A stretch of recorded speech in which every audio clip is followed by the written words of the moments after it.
Tenth के प्यारे विद्यार्थी ध्यान दें। जिस प्रकार मैं आपकी हिंदी क्लास की लगातार क्लास टेंथ की लगातार तैयारी करा रहा हूं, उसी प्रकार आज के इस वीडियो में आपको जयशंकर प्रसाद जी का जो जीवन परिचय वो बताने वाला हूं। जिस प्रकार हम लगातार आपकी सोशल साइंस और हिंदी और साइंस की लगातार क्लासेस ले रहे हैं। यदि वास्तव में आपको अच्छे से टेंथ क्लास में परसेंट बनाना है तो इसकी प्ले आपको मिल जाएगी चैनल पर।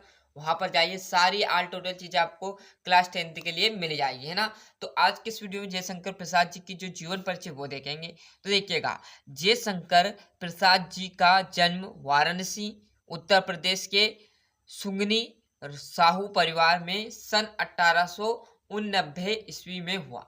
सबसे पहले जिसका भी आपको जीवन परिचय लेखक परिचय लिखना है, पहले उनका जन्म, कहाँ के वो रहने वाले थे, उनका जन्म, उनका बचपन का नाम, उनके माता पिता का नाम, कहाँ से उन्होंने शिक्षा प्राप्त की।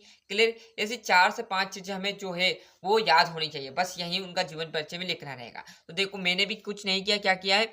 जयशंकर प्रसाद जी का जन्म कहाँ पर हुआ, वाराणसी उत्तर प्रदेश में।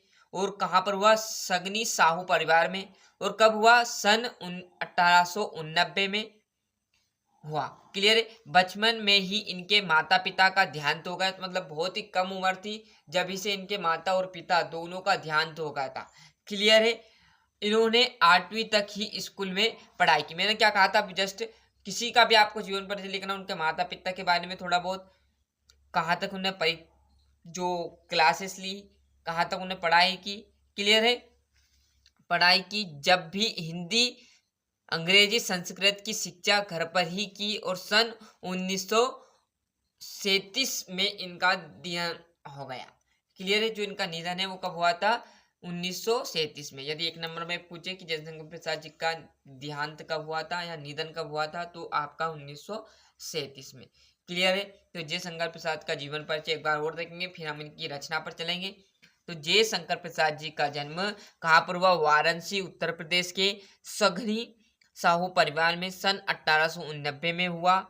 बचपन में ही इनके जो माता पिता थे उनका देहांत हो गया। और इन्होंने कहाँ तक क्लास की थी, 8वीं क्लास तक इन्होंने शिक्षा प्राप्त की।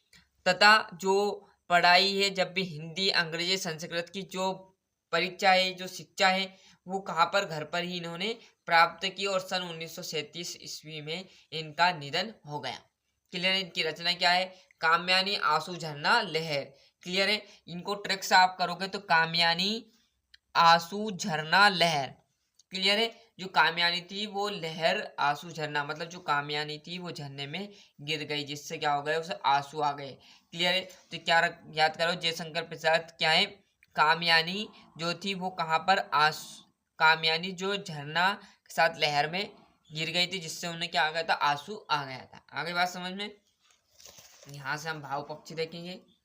भाव पक्षी क्या कह रहा है, जयशंकर प्रसाद जी ने भाव पक्ष में कामयानी में समरसात का संदेह दिया था, है ना।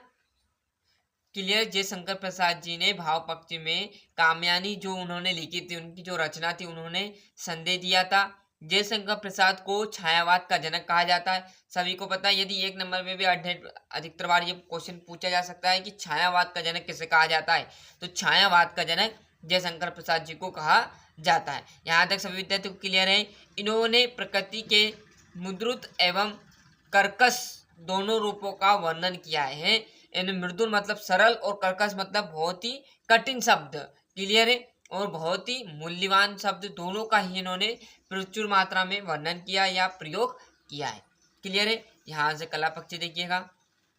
कला पक्षी में कुछ नहीं करना, इसमें आपको अलंकार लिखना है, मुक्त काव्य, काव्य के बारे में लिखना है। क्लियर। शैली के बारे में लिखनी रहती भाव पक्षी और कला पक्षी।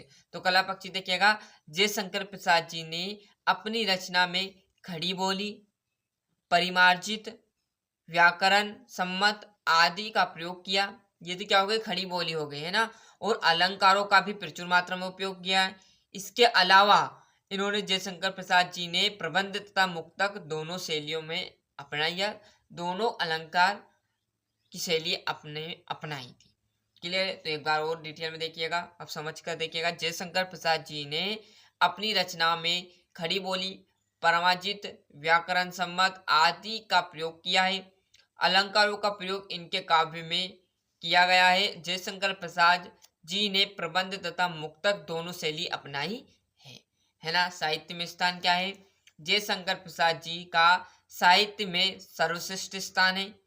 हिंदी साहित्य इन्हें सदा ही क्या करेगा, स्मरण करेगा, याद करता रहेगा। तो जयशंकर प्रसाद जी का साहित्य में सर्वश्रेष्ठ स्थान है। हिंदी साहित्य इन्हें सदा ही स्मरण करेगा, याद करता रहेगा। क्लियर, ये साहित्य में स्थान हो गया। तो अब बढ़िया तरीके से आप यहाँ से अच्छे से स्क्रीनशॉट लेते चलिएगा, ये है ना। पहले समझिएगा, देखो स्क्रीनशॉट लोगे आप फिर रटोगे, उससे कुछ नहीं होगा। थोड़ा आपको समझना पड़ेगा जो कि आपको लॉन्ग टाइम परीक्षा तक याद रहे। क्लियर है। यहाँ से आपका भाव पक्ष और ये आपका यहाँ से देखोगे तो कला पक्ष और ये साहित्य में स्थान। क्लियर है। अधिक से अधिक इस वीडियो को शेयर कीजिए। और 10th क्लास में आपको साइंस, सोशल साइंस या हिंदी में अच्छे से टॉप करना है तो इस चैनल पर आपकी मैं तीनों सब्जेक्ट की लगातार तैयारी करा रहा हूँ। तो आप चैनल से जुड़िएगा और अधिक से अधिक इस वीडियो को शेयर कीजिएगा, जिससे अधिकतर बच्चे इस चैनल से जुड़े और अपनी क्लास 10th में अच्छे से पर्सन बना सके। क्लियर, आज के लिए इतना ही। मिलते हैं इसके नेक्स्ट वीडियो में। और अभी तक भी आपने खुद ने चैनल को सब्सक्राइब नहीं किया है तो फटाफट चैनल को सब्सक्राइब कीजिए, साथ ही साथ नोटिफिकेशन ऑन करते चलिए।